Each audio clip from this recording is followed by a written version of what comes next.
Hi అండి. చపాతీలు మెత్తగా రావడానికి నేను ఫాలో అయ్యే టిప్స్ చూపిస్తాను చూసేయండి.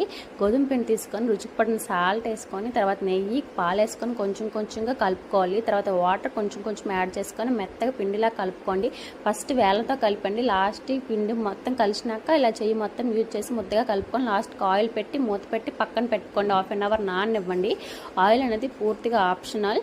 తర్వాత పిండి చూసి ఎంత మెత్తగా దీన్ని వండలుగా చుట్టుకోవాలి. ఇప్పుడు పీటకర్ర తీసుకొని మెల్లగా సాఫ్ట్గా ఒత్తుకోండి. అటు ఇటు తిప్పుకుంటూ ఒత్తుకోండి. పిండి నానడం వల్ల చపాతీలు హెల్త్కి కూడా మంచిది. అదేవిధంగా చాలా సాఫ్ట్గా వస్తాయి. ఇప్పుడు ప్యాన్ తీసుకొని చపాతీలు వేసుకొని నేనైతే 2 చపాతీలు కాల్చుకుంటా తొందరగా అయిపోవాలని చెప్పి.